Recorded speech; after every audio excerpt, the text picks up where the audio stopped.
देश की प्रधानमंत्री को सदन में लाने के लिए मजबूर किए गए हिंदुस्तान की संसदीय इतिहास में पहली बार हुआ। देश की प्रधानमंत्री चांद से लेकर चीता तक हर चीज में बात रखते हैं, तो भला मणिपुर क्यों? कोई भी मुद्दे पे देश की विपक्ष के सारे विपक्ष जब मांग करते हैं, विपक्ष की मांग को सम्मान देते हुए वो भी हमारे लिए और देश के लिए, मणिपुर के लिए कुछ बात रखेंगे। ये तो हुआ ही नहीं, लेकिन आज की सरकार ने सारे परंपरागत जो तरीके थे, रीति रिवाज जो भी थे,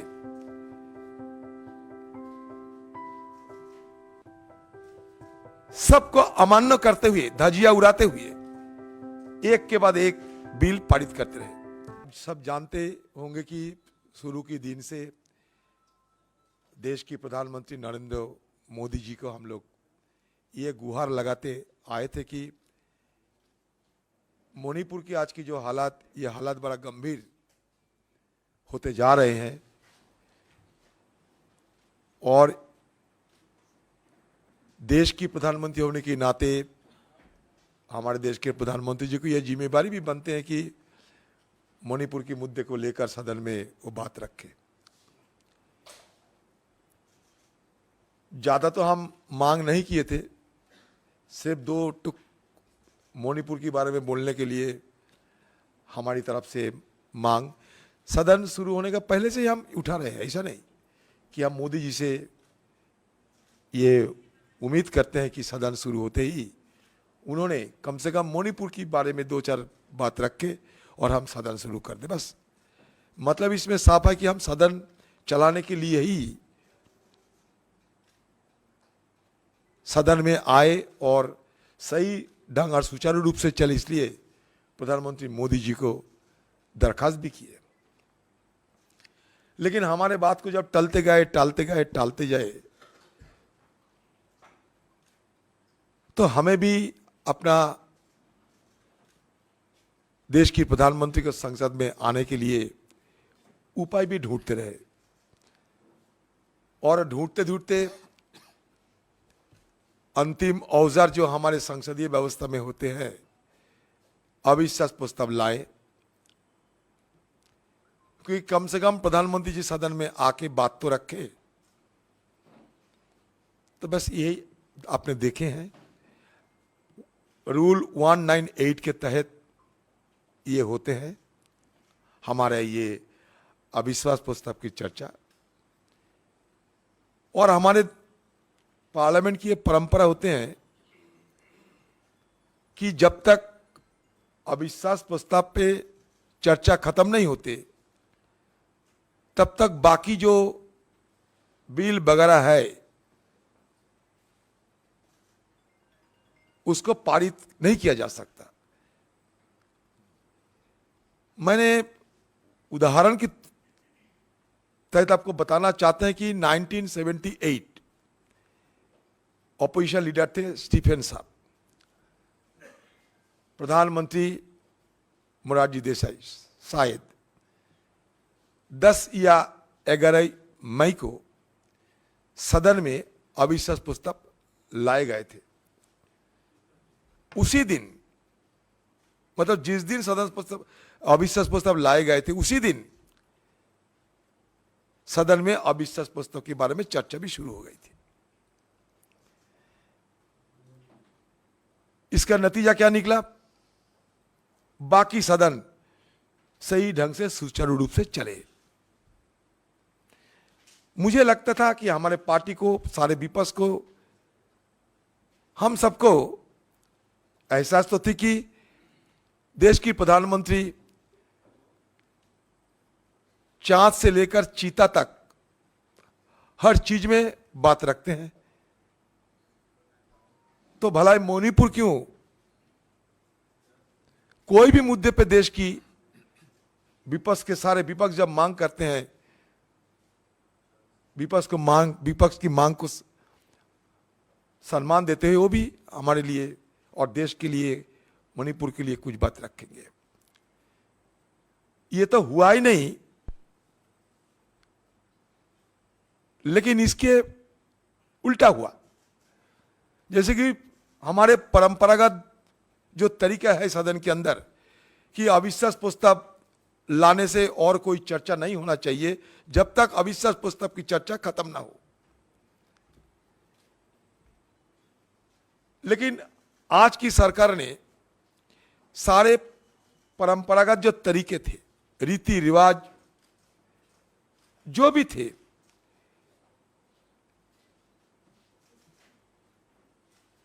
सबको अमान्य करते हुए, धजिया उड़ाते हुए एक के बाद एक बिल पारित करते रहे। लगभग मान लीजिए 20 विधायक सदन में पेश तो हुई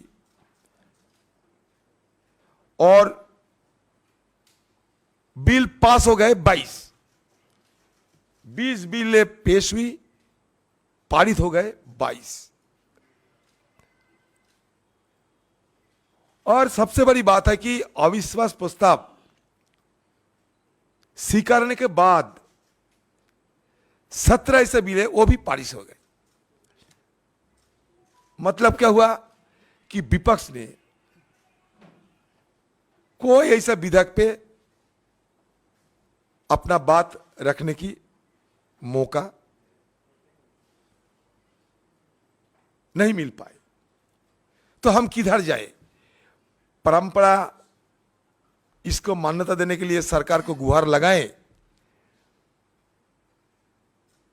और नहीं तो बहुमत की बाहुबली पे मानते हुए सर झुका दे। क्या करें?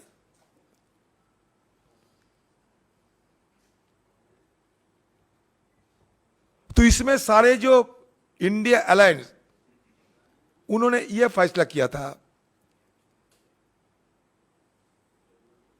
कि दिल्ली बिल के मुद्दे के अलावा बाकी सारे बिल ना पारित हो और हमारा मांग जारी रहे कि मणिपुर की चर्चा शुरुआती तौर पे किए, बाकी सुचारू रूप से सब कुछ चले। तो ये नजारा हमें भी देखने को मिला जो जिंदगी में नहीं देखा संसदीय इतिहास में।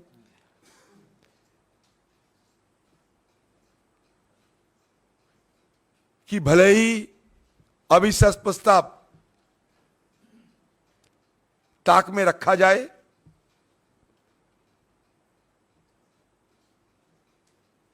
और बाकी सारे बिल को पारित किया जाए, हमारे ना बचे परंपरा, ना बचे हमारे सदन की रीति रिवाज। फिर देखते देखते सदन भी खत्म हो गए। तो ये बड़ी दुख की बात है कि इतने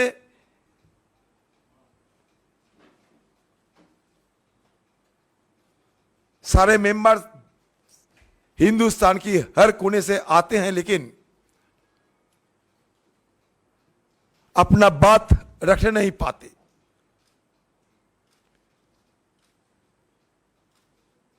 फिर सदन खत्म हो जाते।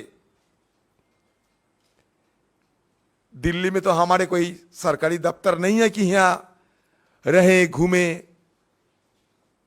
चले, काम करे, जैसे कि सत्तारूढ़ पार्टी के लोगों के है। हमारे लिए पार्लियामेंट के अलावा और कोई हवा महल तो नहीं है। तो इसलिए ज्यादातर जो एमपी होते हैं, सदन जब चलना शुरू होते उस समय आते हैं, सदन खत्म होते ही चले जाते हैं। बस यही हमारा पार्लियामेंट की ये परफॉर्मेंस है। मैं कभी अपने स्पीकर साहब की और पार्लियामेंट की सेक्रेटेरिएट, इनके खिलाफ कोई बात करना नहीं चाहते। उनकी अपना राय उनके पास है। हमारे स्पीकर साहब भी उत्पादकता के बारे में सारे बता चुके हैं। लेकिन हमारा मन में जो दुख लेके जा रहे हैं, मैं उसी दुख का ही बयान करते हैं और कुछ नहीं। क्योंकि सदन में हम जब जाते हैं ये मान के चलते हैं कि हमारा स्पीकर साहब हमारा अभिभावक होते हैं, उनकी बयान पे हमें कोई इतराज नहीं।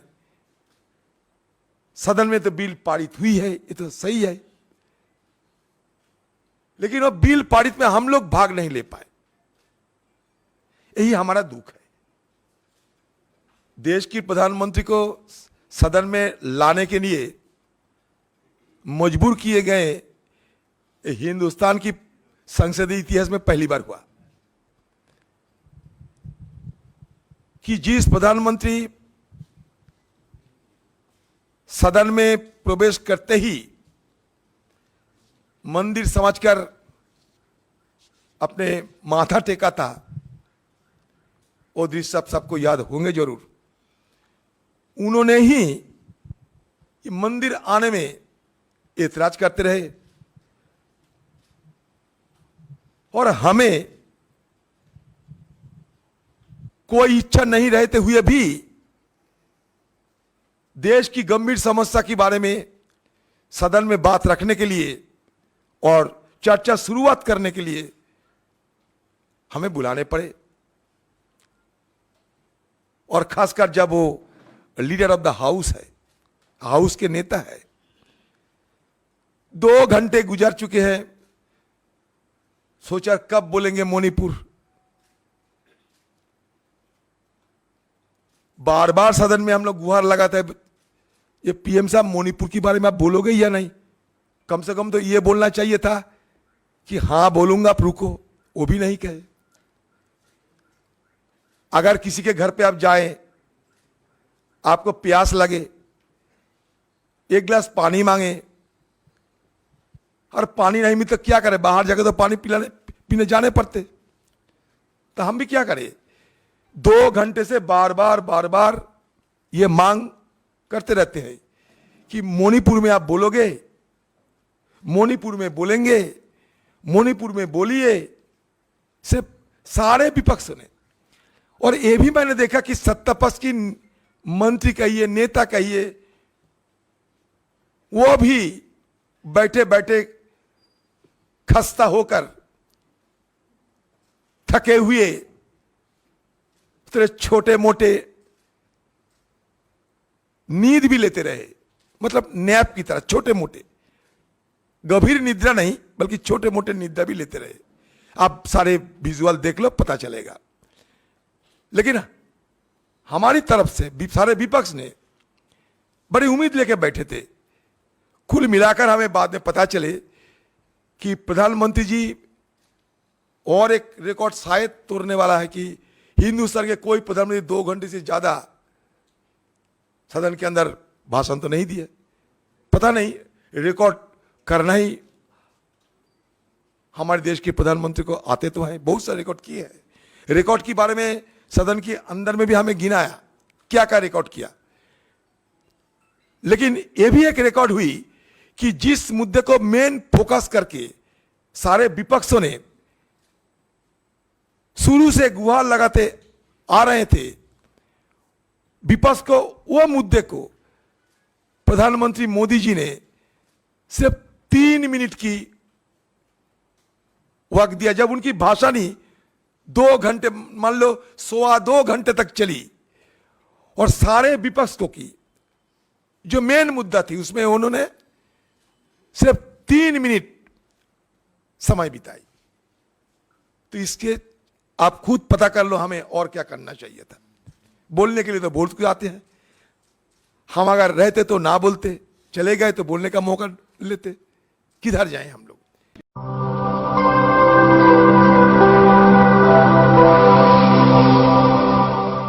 जन ज्वार जनता की मीडिया।